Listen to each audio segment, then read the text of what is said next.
चूरू जिला मुख्यालय पर आज उपनेता प्रतिपक्ष राजेंद्र राठौड़ ने कांग्रेस सरकार पर जमकर प्रहार किया और कहा कि राजस्थान में कानून व्यवस्था चौपट हो गई है, अपराधी बेलगाम है, अब तो कोई सच ही नहीं रहा है। सरकार को खुद का डॉक्यूमेंट नेशनल क्राइम ब्यूरो ने रिपोर्ट किया। रिकॉर्ड के अनुसार राजस्थान महिला दुष्कर्म में भी 1 नंबर पर है, वहीं महिलाओं पर अत्याचार में 2 नंबर पर है, साथ ही SC/ST पर अत्याचार में 2 नंबर पर आ गया है।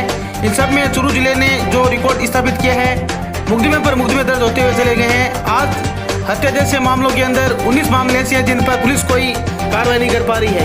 वहीं 376 के जो मामले दर्ज हुए थे उनमें 68 मामलों में पुलिस ने किसी प्रकार की कोई भी कार्रवाई नहीं की है। चूरू जिले की अपराधी बेवकूफ़ है, चूरू जिला अपराधियों की SIS बन गया है। मैं इन सारी बातों को निंदा करता हूँ। वहीं राठौड़ ने बताया कि अगर कोरोना को वैश्विक महामारी नहीं होती तो हम एक बड़ा जन आंदोलन भी खड़ा करते। अधिकारीगण वहाँ पहुँचे नहीं। कल की घटना होने के पश्चात लगभग 12 घंटे तक कोई भी उच्च अधिकारी पहुंचा नहीं। मैं समझता हूं कि अगर सरदार शहर में नसबंदी के बाद हरिजन महिला की मृत्यु और उसमें जो जांच कमेटी बनाई गई थी, उस जांच कमेटी की रिपोर्ट के आधार पर जांच कमेटी की रिपोर्ट आ जाती और कार्रवाई होती तो निश्चित तौर पर इस प्रकार की आपराधिकीय भूल नहीं होती। दुर्भाग्य है कि जिले के अंदर जिले के आला अधिकारी के रूप में CMHO को जो पदस्थापित किया गया है वो एक कनिष्ठ चिकित्सक है, उनसे सीनियर चिकित्सकों की लंबी कतार है, उनका कोई पर्यवेक्षणीय नियंत्रण नहीं है। कोरोना की वैश्विक महामारी बढ़ती जा रही है। ऐसी महामारी के अंदर इस प्रकार की भूल निश्चित तौर पर इसमें उच्च स्तरीय जांच होकर मृतक को 10 लाख का मुआवजा भी मिलना चाहिए और आपराधिक मुकदमा दर्ज करके जिन्होंने अपराध किया है उनके खिलाफ कार्रवाई भी होनी चाहिए। 2 महीने से लेकर 9 महीने तक के कालखंड में लंबे समय से लंबित है। अपहरण के 93 मामले दर्ज हुए चूरू जिले में, 18 मामलों में चालान प्रस्तुत हुआ और 75 मामले आज भी अनुसंधान में लंबित है।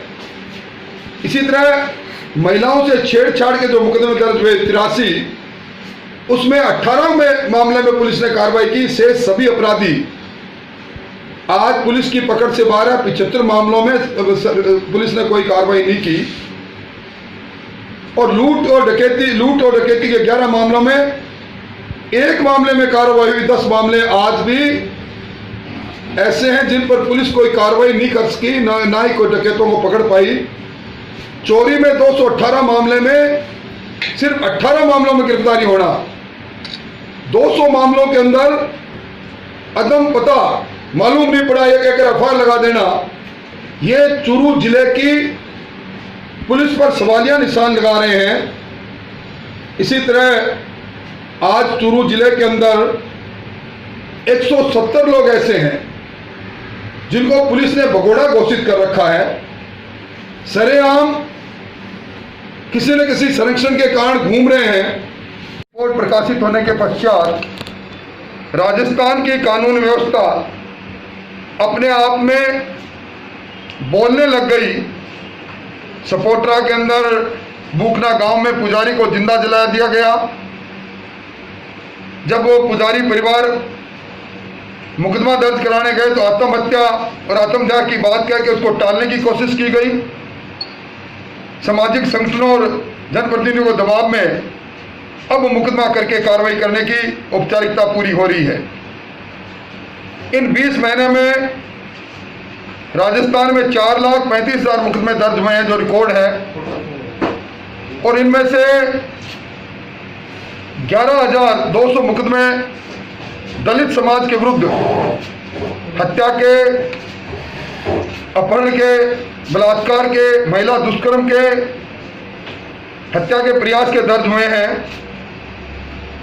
नेशनल क्राइम ब्यूरो रिपोर्ट ये कह रही है कि देश भर में व्यवस्था अब इस पर किसी प्रकार का विवाद इसलिए नहीं रहा कि सरकार का authentic document national crime bureau report के अनुसार राजस्थान महिला दुष्कर्म में 1 नंबर पर, महिलाओं पर अत्याचार में 2 नंबर पर, SC/ST पर अत्याचार में 2 नंबर पर आ गया है।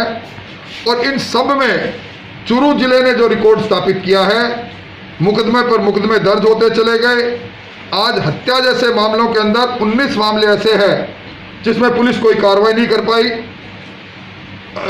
376 के जो मुकदमे दर्ज हुए बलात्कार के, उसमें 68 मामलों में पुलिस ने कोई कार्रवाई नहीं की। आज चूरू जिले के अंदर अपराधी बेखौफ है, अपराधियों की ऐशगाह बन गया हमारा जिला। मैं इन सारी बातों की निंदा करते हुए, अगर वैश्विक महामारी नहीं होती तो हम बड़ा जन आंदोलन करते।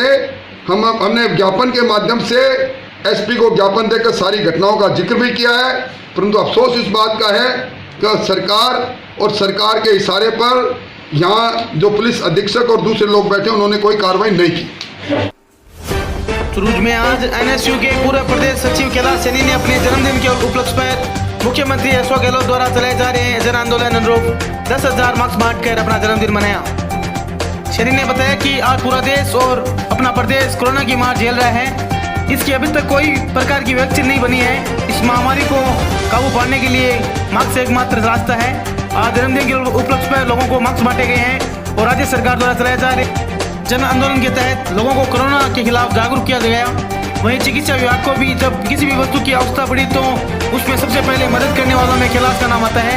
वहीं हम आपको बता दें, चूरू के NSU अध्यक्ष मनीष सैनी, हेमंत सैनी, सोनू चंदेल, जीतू प्रजापत, सचिन कटारिया सहित अनेक गणमान्य नागरिक उपस्थित रहे। था तो मेरी टीम के द्वारा निर्णय लिया गया था कि आपका जन्मदिन जनाए, तो मेरे को टीम को बताया गया कि कोरोना को चलते अपने को सेलिब्रेशन नहीं किया जाएगा। और मुख्यमंत्री के द्वारा बड़ा अभियान चलाया गया है कि नो मास्क नो एंट्री।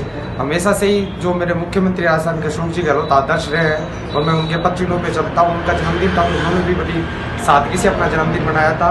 उनके जन्मदिन पे अपने विभिन्न आयोजन शांतिपूर्ण किए गए। इसी के अंतर्गत आज हमने नो मास्क नो एंट्री के तहत विभिन्न चूरू के विभिन्न क्षेत्रों में मास्क का वितरण किया गया है और हमारी टीम के द्वारा 10,000 मास्क का वितरण किया जा रहा है। जैसे कल लोहिया कॉलेज में जो आज छुट्टी है, कल उनको बच्चों के एग्जाम चल रहे हैं, उसी के तहत वहाँ मास्क का वितरण किया जाएगा। और बहुत से बच्चों जो हमेशा है उन्होंने लोगों को निर्देश दिए हैं और गाइडलाइंस बताई है कि उनके तहत इनको लोगों को रहना चाहिए और मास्क के बारे में बहुत ज़्यादा बताया। और ये जागरूक समय समय पर डॉक्टर साहब हमें भी जागरूक करते रहते हैं और चूरू की जनता उनको भी सहयोग करते रहते हैं। नहीं आती है तब तक के लिए मास्क ही वैक्सीन है, यही मैसेज जनता के पास होना चाहिए। और अभी जो बस स्टैंड पे मास्क वितरण का कार्यक्रम कैलाश जी सैनी के द्वारा अपने जन्मदिन के उपलक्ष्य में किया गया है, ऐसे कार्यक्रमों को हमें प्रोत्साहन देनी चाहिए। इस तरह से लोगों के अंदर जागरूकता आती है। अभी बस स्टैंड पे हमने लोगों को जागरूक भी किया है, लोगों को मास्क के महत्व के बारे में भी बताया है। यहाँ पे कुछ वर्कर थे जो अपने काम के लिए आए हुए हैं, कुछ बाहर से लोग आए हुए हैं, कुछ अपनी दुकानें खोल के बैठे हुए हैं। तो हमने देखा कि मास्क उन्होंने नहीं लगा रखे हैं या मास्क लगा रखे हैं तो नीचे गले में लगा रखे हैं, टांग रखे हैं। तो हमने उनको बताया इसकी महत्वता के बारे में और आगे इस चीज़ को फॉलो करते रहना बहुत आवश्यक है। इसके बारे में जागरूकता बताई है। मैं कैलाश जी सैनी जी का धन्यवाद करता हूँ। ऐसे कार्यक्रम आगे भी जारी रहेंगे। धन्यवाद। चूरू जिले के सेवदानपुरा गांव में सरपंच सम्मान समारोह में दादू पंचायत के सरपंच भौरी देवी व सरपंच प्रतिनिधि रामकर्ण फगेड़िया को ग्रामीण द्वारा लड्डुओं को तोड़कर उपनेता प्रतिपक्ष राजेंद्र राठौड़ ने स्वागत किया। उपनेता प्रतिपक्ष राजेंद्र राठौड़ ने कहा कि गांव में वर्तमान सरकार ने कोई भी विकास कार्य नहीं करवाए हैं। गांव में वर्तमान सरकार ने एक भी पत्र विकास कार्यों में लगाए हैं तो मुझे बता दो। वहीं गाँव में विकास की लहर सिर्फ भाजपा सरकार कर सकती है, आगे भी हमारी सरकार विकास कार्यों में प्रगति से करेगी। वहीं राजेंद्र राठौड़ ने कहा कि विकास का दूसरा नाम ही भाजपा है। वहीं हम आपको बता दें कि कार्यक्रम की अध्यक्षता जय सिंह गेट ने की। कार्यक्रम का संचालन रामचंद्र प्रजापत ने किया। इस अवसर पर डूंगरमल शर्मा, सुमेर सिंह, श्यामलाल दत्तुसला व ग्रामवासी व अनेक सरपंच उपनेता प्रतिपक्ष राजेंद्र राठौड़ का माल्यार्पण कर स्वागत किया गया। गाँव सुल्तानपुरा में मेरा मान सम्मान से लड्डुओं से तोला गया। उनको मैं सबको धन्यवाद देना चाहता हूं। और विकास कार्यों की बात रही, जो ये हॉस्पिटल वाली दीवार और ये पार्क वगैरह ये सब साहब ने घोषणा की है और ये जल्दी से जल्दी बनाने की कोशिश करेंगे। जो रही वो सड़क वाली जो लंबा ये पुल है उसको भी जल्दी से जल्दी कराने का प्रयास करेंगे और जो भी कोई काम बाकी बचा है उनको जल्दी से जल्दी करवाने की कोशिश करेंगे। मैं सब गाँव वालों को धन्यवाद देना चाहता हूँ। चूरू जिले के कंसोली गांव में महिला अधिकारिता विभाग के सौजन्य से अंतर्राष्ट्रीय बालिका दिवस पर विभिन्न प्रतियोगिताओं में विजेता बालिकाओं को पुरस्कार किया गया। महिला सुपरवाइजर कृष्णा ने बालिकाओं की योजनाओं के बारे में बताया। महिला शक्ति केंद्र से महिला कल्याण अधिकारी सुमन ने बेटी बचाओ बेटी पढ़ाओ व इंदिरा शक्ति निधि योजना का अवगत कराया। वहीं आपको बता दें कि अंतर्राष्ट्रीय बालिका दिवस पर बालिकाओं ने पेंटिंग, मेहंदी व कविता प्रतियोगिताओं में विजेता बालिकाओं को प्रथम व द्वितीय पुरस्कार देकर पुरस्कृत किया गया। राजकीय उच्च माध्यमिक विद्यालय रत्नादेसर के पंचायत चुनाव मतदान केंद्र पर पर्यावरण प्रेमी शिक्षक बाबूलाल तुनगरिया ने पूरे दिन मतदाताओं को मास्क बांटे और सैनिटाइज कर दिव्यांगजनों को बूथ तक पहुंचाने का योगदान किया। रिटर्निंग अधिकारी अमीन लाल मीणा ने बताया कि तुनगरिया ने मानवता व जरूरतमंदों की सेवा कर बहुत ही उच्च कार्य किया है। यातायात जितेंद्र सिंह चूरू ने कहा कि बाबूलाल तुनगरिया ने केवल शिक्षक है बल्कि सामाजिक सेवी व पर्यावरण प्रेमी भी है।